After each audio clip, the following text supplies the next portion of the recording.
Hi friends, ring round classes channel में आपका स्वागत है। तो कैसे हैं? चलिए आज का वीडियो स्टार्ट करते हैं। कर्ण से दान वीरता के फ्रेंड्स सब्जेक्टिव क्वेश्चन आंसर। यह संस्कृत का पाठ 12 है फ्रेंड्स, और इस पाठ का पहला प्रश्न है कर्ण की दान वीरता कैसे प्रकट होती है, उत्तर दे। ठीक है फ्रेंड्स, इसमें कर्ण की दान वीरता के बारे में बताना है। उत्तर हो जाएगा कर्ण ब्रह्म वेशधारी इंद्र को विनम्रता पूर्वक सर्वप्रथम भौतिक वस्तुएं प्रदान करना चाहते। ठीक है, जो कर्ण था फ्रेंड्स, जो इंद्र भगवान थे, ये ब्राह्मण के वेश धारण करके आए हुए थे कर्ण के पास, इंद्र भगवान उससे दान लेने के लिए। ठीक है, तो ये कर्ण क्या करता है फ्रेंड्स, विनम्रता पूर्वक उस ब्राह्मण वेशधारी के पास वो गाय, हाथी और पृथ्वी देने की बात करते हैं दान में। ठीक है, वे उस समय फ्रेंड्स सूर्य की साधना करके उठे होते हैं और वे उस समय किसी भी को निराश नहीं लौटाना चाहते थे उस ब्राह्मण को, इसलिए वे उसकी हर शर्त को मानने पर तैयार थे। इसी का वो लाभ उठाए थे इंद्र भगवान फ्रेंड्स, यहाँ तक कि वे अपने अग्निष्ट फलों को भी देना चाहते थे। अंततः अपना सिर तक समर्पित करने के लिए भी वे उद्यत हो उठते हैं। कहते हैं कि अगर आपको जो चीज चाहिए आप उसको मांग लीजिए, मैं आपको मना नहीं करूंगा। अगर आपको मेरा सिर भी चाहिए तो आप एक बार हाँ कहिए, मैं अपना सिर काट करके आपको अर्पित कर दूंगा। ठीक है फ्रेंड्स, परंतु ब्राह्मण वेशधारी जो शक्र थे, शक्र का मतलब होता है फ्रेंड्स इंद्र। इंद्र का संस्कृत शब्द है शक्र। तो इंद्र जो थे फ्रेंड्स, वे ब्राह्मण के वेश में वे ब्राह्मण अपना दृढ़ संकल्पित कुछ अन्य वस्तु के प्रति थे। ठीक है, वे किसी खास चीज के दान मांगना चाहते थे। कर्ण उनकी मनोदशा को समझकर अपनी रक्षार्थ शरीर से कवच कुंडल को दान दे देते हैं। वे कहते हैं फ्रेंड्स कि हमें आपके गाय और हाथी नहीं चाहिए, हमें आपका ये जो बोला जाता है फ्रेंड्स कवच कुंडल चाहिए, जो आपके शरीर में बचपन से पड़ा हुआ है, जो जन्म से ही है। तो इसमें भी वे फ्रेंड्स कर्ण अपने उस समय उस साधु को क्या बोला जाता है, उस ब्राह्मण को निराश नहीं करने के लिए फ्रेंड्स अपना कवच कुंडल दे देते हैं और तनिक भी नहीं सोचते हैं कि बाद में मेरा क्या हुआ, क्योंकि उस समय फ्रेंड्स वे इंद्र भगवान उससे छल से मांगे थे और इस चीज को वे भली भांति जानते थे, लेकिन फिर भी वे उस समय उसको निराश नहीं करना चाहते थे, इसलिए वे अपना कवच कुंडल उसको दे देते हैं। अगर आप लोग फ्रेंड्स रामायण देखे होंगे तो आपको ये चीज अच्छे से क्लियरली हो गया होगा कि वे जो कवच कुंडल था फ्रेंड्स, वे कर्ण के जन्म से उसके शरीर का एक अंग ही था। जिस तरह फ्रेंड्स आपके शरीर का एक अंग त्वचा है, उसी प्रकार से उसका एक कवच कुंडल था, जो कवच कुंडल को होते कोई उसको मार नहीं सकता था। इससे बड़ा दान संपूर्ण ब्रह्मांड में दानवीर सिद्ध करता है, इससे बड़ा दान कोई नहीं फ्रेंड्स। वो अपना पूरा कवच कुंडल ही निकाल कर दे दिया। उस समय फ्रेंड्स कर्ण को बहुत ज्यादा तकलीफ भी हुआ था, लेकिन फिर भी उस तकलीफ को सहते हुए एक मर्द की भांति अपने कवच कुंडल को दान करता है, बिना किसी चतुराई के और बिना किसी स्वार्थ के। ठीक है फ्रेंड्स, अगला प्रश्न है कर्ण की दान वीरता का वर्णन अपने शब्दों में करें। उत्तर जगह फ्रेंड्स कर्ण सूर्य पुत्र है। ठीक है, कर्ण सूर्य पुत्र है फ्रेंड्स, और जन्म से ही उसे कवच कुंडल प्राप्त है। जब तक कर्ण के शरीर पर कवच कुंडल है तब तब तक वह अजय, क्योंकि उस समय उसे कोई मार नहीं सकता फ्रेंड्स। कर्ण महाभारत युद्ध में कौरव के पक्ष से युद्ध करता था। युद्ध फ्रेंड्स दो पक्षों में हुआ था, एक कौरव पक्ष था, आप लोग क्लियरली समझ लें, जो लोग रामायण देखे होंगे उनको तो आता ही होगा। एक कौरव पक्ष था फ्रेंड्स और दूसरा था पांडव पक्ष। ठीक है,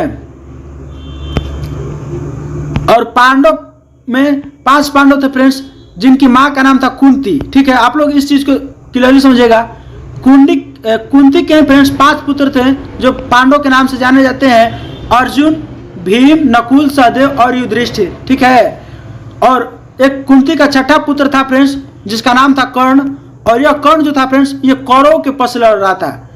कहने का तो ये इनसे माँ का रिश्ता है, एक माँ का ही इनका ही अपना ही भाई है कर्ण, लेकिन फिर भी वे कौरव के पक्ष से युद्ध लड़ता था फ्रेंड्स। ठीक है, तो आप लोग रामायण देखिएगा तो और अच्छे से क्लियरली समझ में आएगा आप सबको।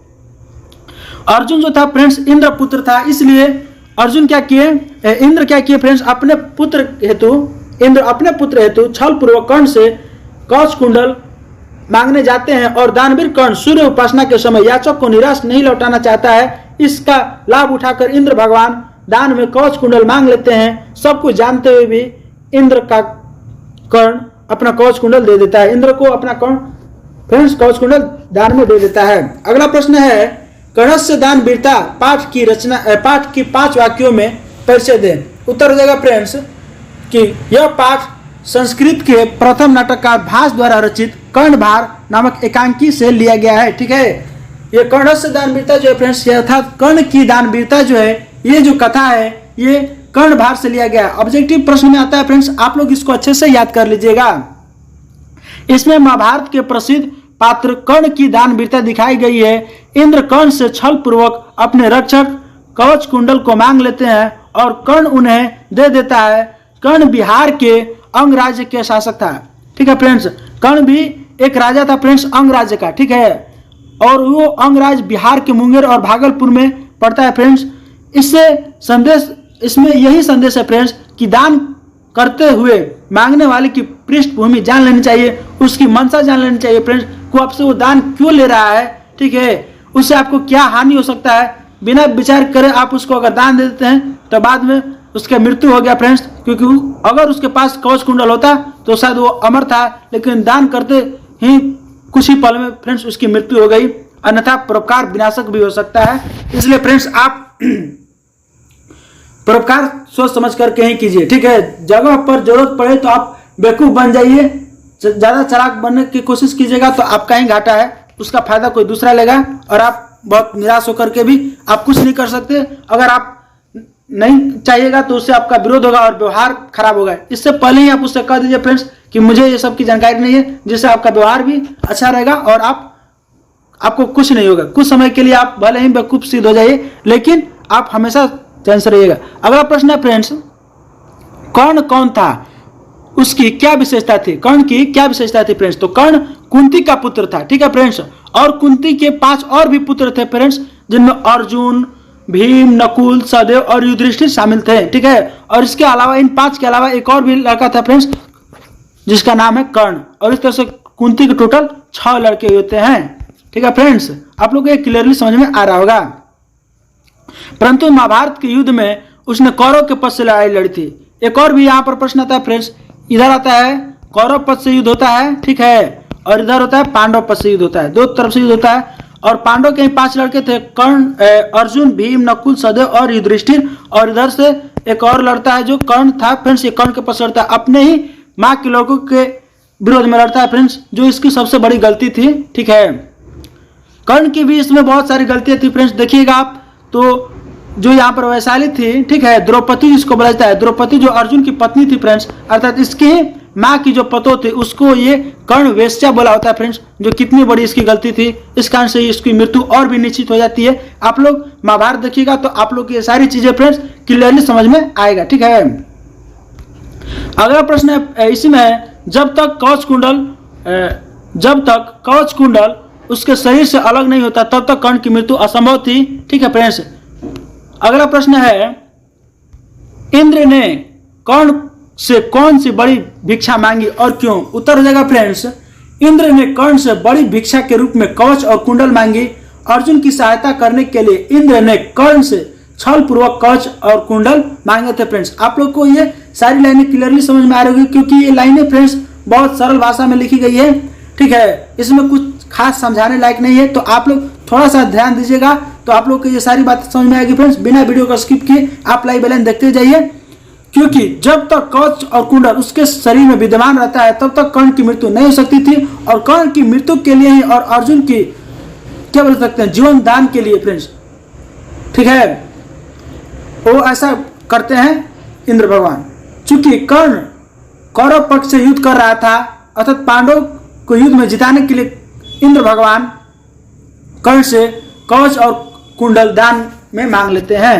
अगला प्रश्न है फ्रेंड्स, कर्ण ने कवच और कुंडल देने से पूर्व, ठीक है, इंद्र से किन किन चीजों को दान स्वरूप लेने के आग्रह किए थे कि आप हमारे कवच कुंडल के बदले, ठीक है, जैसे इंद्र कर्ण से बड़ी भिक्षा मांगते थे, कर्ण समझ नहीं सका, ठीक है, इंद्र भिक्षा के रूप में कवच कुंडल मांगना चाहते थे, इसलिए कवच और कुंडल देने से पूर्व, ठीक है, कर्ण ने इंद्र से अनुरोध किया था कि आप सहस्त्र गाय, अर्थात सहस्त्र का मतलब होता है हजारों, आप मुझसे हजारों गाय ले लीजिए, बहुशस्त्र अर्थात बहुत हजार, अर्थात 10,000 घोड़ा ले लीजिए फ्रेंड्स।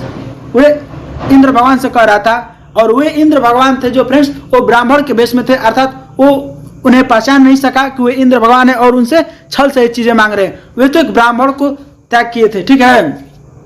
अपर्याप्त स्वर्ण मुद्राएं और भूमि, ठीक है, भूमि का जितना उनका एरिया था वे भी उनको कहे थे कि हम आपको दान में दे देते हैं, आपको क्या चाहिए।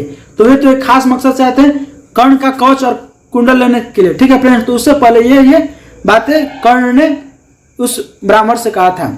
अगला प्रश्न है फ्रेंड्स, कर्ण की दानवीरता क्यों प्रसिद्ध है? उत्तर हो जाएगा कर्ण महान दानवीर के रूप में प्रसिद्ध है, ठीक है फ्रेंड्स। कर्ण जैसा दानवीर आज तक इस धरती पर पैदा नहीं हुआ है, क्योंकि उसने अवैध कवच और कुंडल को इंद्र को दे दिया, ठीक है फ्रेंड्स, वो भी बिना जान बुझे। हो सकता है कि अगर आज आपसे कोई भगवान आपके सामने खड़े हो जाएं और वे कहें कि आप अपना शीश काट कर दीजिए, तो बहुत सारे हमको लगता है कि आप लगभग 90% से भी ज्यादा लोग हो जाएंगे जो अपना सिर काट करके भगवान को अर्पित कर देना उचित समझेंगे। लेकिन वो तो वहां पर ये नहीं देखा कि वहां पर इंद्र भगवान है कि कौन है, वे तो एक ब्राह्मण को देता। हमें लगता है कि अगर यहाँ पर आपके सामने कोई ब्राह्मण ये कहे कि आप अपने एक उंगली भी काट कर दीजिए, तो शायद आप उसको अपना उंगली नहीं देंगे, ठीक है फ्रेंड्स। इससे बड़ा दान और क्या हो सकता है? कौन जानता था कि जब तक उसके पास उस कवच कुंडल विद्यमान है तब तक उसे कोई कुछ बिगाड़ नहीं सकता है, ठीक है। कर्ण को यह आभास हो गया था कि कृष्ण ने इंद्र के माध्यम से कवच और कुंडल मांगा है। कृष्ण चाहते थे कि पांडव विजयी हो। यह जानते हुए भी कर्ण ने कवच और कुंडल का दान किया, इसलिए उसकी दानवीरता विश्व प्रसिद्ध है फ्रेंड्स। यहाँ पर जो कृष्ण थे फ्रेंड्स, ये पांडव के पक्ष में थे, ठीक है। और कृष्ण भगवान की इच्छा से ही वे इंद्र भगवान जो है छल से कर्ण से कवच और कुंडल मांग कर लाए थे दान में, ठीक है। आप लोग को ये बात क्लियरली समझ में आ रही होगी फ्रेंड्स। कृष्ण जो थे वो अर्जुन के सारथी थे, ठीक है। सारथी का मतलब होता है फ्रेंड्स कि उनके रथ चलाने वाला। जो लड़ रहे थे अर्जुन, तो उनके जो रथ चलाने वाले थे फ्रेंड्स वो कृष्ण भगवान ही थे, ठीक है। कृष्ण भगवान जो थे वो कुंती क्या बोला जा सकता है, अर्जुन के मामा के लड़के थे, ठीक है। कृष्ण भगवान एक तरह से ममेरा भाई थे, ठीक है। अगला प्रश्न है, कर्ण को प्रणाम करने पर इंद्र ने उसे दीर्घायु होने का आशीर्वाद क्यों नहीं दिया? तो उत्तर है फ्रेंड्स, इंद्र जानते थे कि कर्ण को युद्ध में मरना अवश्यंभावी है, अर्थात उसको मरना अवश्य ही है। वो उसको इसलिए उसने दीर्घायु का आशीर्वाद नहीं दिया, क्योंकि अगर दीर्घायु का आशीर्वाद दे देते फ्रेंड्स तो कभी युद्ध में मर नहीं सकता था, ठीक है। कर्ण को दीर्घायु होने का आशीर्वाद दे देते तो कर्ण की मृत्यु युद्ध में असंभव थी, ठीक है, अर्थात संभव नहीं थी। वो दीर्घायु हो जाता। कुछ नहीं बोलने पर कर्ण उन्हें मूर्ख समझता, इसलिए इंद्र ने उसे दीर्घायु होने का आशीर्वाद न देकर सूर्य, चंद्रमा और हिमालय, समुद्र की तरह यशस्वी होने का आशीर्वाद दिया। यशस्वी का मतलब होता है फ्रेंड्स कि जिस प्रकार से इस संसार में सूर्य, चंद्रमा और समुद्र को हमेशा दुनिया याद रखेगी, जब तक दुनिया में है हम लोग तब तक सूर्य और चंद्रमा को भुलाया नहीं जा सकता फ्रेंड्स, उसी प्रकार कर्ण को भी भुलाया नहीं जा सकता है। इसलिए उन्होंने यशस्वी होने का आशीर्वाद दिया, दीर्घायु होने का आशीर्वाद नहीं दिया फ्रेंड्स। तो आज भी हम लोग कर्ण को दानवीरता के मामले में जानते हैं कि सबसे बड़ा दानवीर कर्ण था और कर्ण से बड़ा आज तक कोई दानवीर नहीं हुआ। इसलिए फ्रेंड्स अगला प्रश्न है, कर्ण से दानवीरता पाठ कहां से लिया गया है? ठीक है, उद्धृत का मतलब होता है कहां से लिया गया है, ठीक है। तो कर्ण दानवीरता फ्रेंड्स कहां से लिया गया है, इसके विषय में लिखे। तो उत्तर हो जाएगा फ्रेंड्स, कर्ण से दानवीरता अर्थात कर्ण की दानवीरता पाठ भाष रचित कर्णभार नामक रूपक से लिया गया है, ठीक है। कर्ण से दानवीरता कहां से लिया गया फ्रेंड्स? तो कर्णभार से लिया गया। यह ऑब्जेक्टिव में बहुत इंपॉर्टेंट है फ्रेंड्स, हर बार पूछता है। इस रूपक का कथानक महाभारत से लिया गया है। महाभारत युद्ध में कुंती पुत्र कर्ण कौरव पद से युद्ध करता है। कर्ण के शरीर में स्थित जन्मजात कवच और कुंडल उनकी रक्षा करते हैं, इसलिए इंद्र छल पूर्वक कर्ण से वो कवच कुंडल ही मांग लिए फ्रेंड्स, जो उसकी रक्षा करते हैं, ठीक है। और इस तरह से पांडव की सहायता करते हैं। अगला प्रश्न है फ्रेंड्स, भास के नाटकों की क्या विशेषता है? तो भास के 13 नाटक है फ्रेंड्स, जिसमें कर्णभार नाटक सबसे सरल और अभिनय योग्य है। इनके नाटकों की विशेषता यह है कि साधारण जनता भी उनका अभिनय कर सकती है। इनके नाटकों की कथाएं फ्रेंड्स विशेष रूप से महाभारत से ली गई है। अभिनय का मतलब होता है फ्रेंड्स इनकी कथाओं को आसानी से समझा जा सकता है, ठीक है फ्रेंड्स, सरल भाषा में ये अपनी रचना करते हैं। अगला प्रश्न है, कर्ण से दानवीरता पाठ के आधार पर दान की महिमा का वर्णन करें। उत्तर हो जाएगा फ्रेंड्स, कर्ण जब कवच और कुंडल इंद्र को देने लगते हैं तब शल्य उन्हें रोकते हैं। इस पर कर्ण दान की महिमा, ठीक है, बतलाते हुए कहते हैं कि समय के परिवर्तन से शिक्षा नष्ट हो जाती है, बड़े बड़े वृक्ष समय आने पर उखड़ जाते हैं, ठीक है फ्रेंड्स, जलाशय भी सूख जाते हैं, परंतु दिया गया दान सदैव स्थिर रहता है, अर्थात दान कदापि नष्ट नहीं होता, ठीक है फ्रेंड्स। अगला प्रश्न है, कर्णस्य दान वीरता पाठ से हमें क्या शिक्षा मिलती है? उत्तर हो जाएगा फ्रेंड्स, कर्णस्य दान वीरता पाठ में कर्ण ने इंद्र को जन्मजात कवच और कुंडल दान किया। इस पाठ से हमें यह शिक्षा मिलती है फ्रेंड्स कि दान ही मनुष्य का सर्वश्रेष्ठ गुण है, केवल दान ही स्थिर रहता है, बाकी शिक्षा समय परिवर्तन के साथ समाप्त हो जाती है। आज आप फ्रेंड्स 10th क्लास में पढ़ रहे हैं, अगर जब आप मरने की अवस्था में आ जाएगा फ्रेंड्स, जब आप वृद्ध अवस्था में हो जाएगा, अगर आप पढ़ाई छोड़कर कोई और वर्क कीजिएगा फ्रेंड्स, कोई जॉब कीजिएगा, तो ये शिक्षा फ्रेंड्स आपकी क्या होगी? आप हर प्रश्न को जितना आज सटीक तरह से बता सकते हैं वो नहीं बता सकते, क्योंकि शिक्षा समय परिवर्तन के साथ समाप्त होने लगती है फ्रेंड्स, ठीक है। इतना ही नहीं, जलाशय भी सूखकर समाप्त हो जाता है, इसलिए शरीर का मोह किए बिना दान अवश्य करना चाहिए। आज कर्ण फ्रेंड्स दान किए हैं वो अपना कवच कुंडल, तभी तो उनको सारी दुनिया दानवीर के नाम से जानती है। इससे पहले भी उन्होंने बहुत सारे दान किए फ्रेंड्स, उस समय भी दुनिया जानती थी, लेकिन उनका यश जब तक वे जीवित थे उसी समय तक होता, अगले 2000 पीढ़ी तक होता। लेकिन आज सारा संसार उनको दानवीरता इसलिए जानता है फ्रेंड, क्योंकि वे कवच कुंडल को अपना त्याग किए थे, उनको दान में दिए थे, ठीक है, ये उनकी सबसे बड़ी दान है। अगला प्रश्न है फ्रेंड्स, कर्णस्य दान वीरता पाठ के नाटककार कौन है? कर्ण किनका पुत्र था और उन्होंने इंद्र को दान में क्या दिया? ठीक है फ्रेंड्स, एक ही प्रश्न में यहाँ पर 3 प्रश्न है कि नाटककार का नाम बताइए, कर्ण किसका पुत्र था और इंद्र को क्या दान में दिया। फ्रेंड्स यहाँ पर 3 प्रश्न बताना है। तो कर्णस्य दान वीरता पाठ के रचनाकार जो नाटककार है फ्रेंड्स, वो वहां से पहला उत्तर हो गया, और यह कुंती का पुत्र था, ये दूसरा उत्तर हो गया, और कुंती के साथ साथ ये सूर्य पुत्र भी था, ठीक है फ्रेंड्स, सूर्य पुत्र भी अगर होगा तो आप लोग सही मार दीजिएगा, दोनों सही है। इनकी माता कुंती थी और पिता सूर्यदेव थे। उन्होंने कर्ण को इंद्र को दान में अपना कवच और कुंडल दिया था। दान में क्या दिया था? तो कवच और कुंडल, ये वो है तीसरा उत्तर। अगला प्रश्न है फ्रेंड्स, दानवीर कर्ण ने इंद्र को दान में क्या दिया? 3 वाक्यों में उत्तर दें। तो उत्तर हो जाएगा फ्रेंड्स, दानवीर कर्ण ने इंद्र को अपना कवच और कुंडल दान में दिया। कर्ण को ज्ञात था कि यह कवच और कुंडल उसका प्राण रक्षक है, जब तक यह उसके पास उसको कोई नहीं मार सकता, और इसके हटते ही फ्रेंड्स दान करते हैं उसकी मृत्यु निश्चित है। लेकिन दानी स्वभाव होने के कारण उसने इंद्र रूपी याचक को खाली लौटने नहीं दिया। याचक का मतलब होता है फ्रेंड्स ब्राह्मण, अर्थात ब्राह्मण वेशधारी में आए थे, तो उस समय वे याचक को खाली हाथ लौटाना नहीं चाहते थे। उसकी जिद को पूरा करने के लिए फ्रेंड्स उन्होंने अपना कवच और कुंडल दान दे दिया। तो चलिए फ्रेंड्स, इस चैप्टर में सिर्फ इतने ही प्रश्न थे जो मैंने आपको करा दिए। अगर आप इसी प्रकार की और भी वीडियो देखना चाहते हैं तो आप हमारे चैनल को सब्सक्राइब कीजिए, जिससे हमारे हर वीडियो का नोटिफिकेशन आपको मिलता रहेगा। अगर आपको फ्रेंड्स यह वीडियो थोड़ा सा भी अच्छा लगा हो तो आप इसे लाइक कीजिए और अपने दोस्तों के साथ शेयर करें, ठीक है। मिलते हैं फ्रेंड्स अगले वीडियो में, तब तक के लिए धन्यवाद।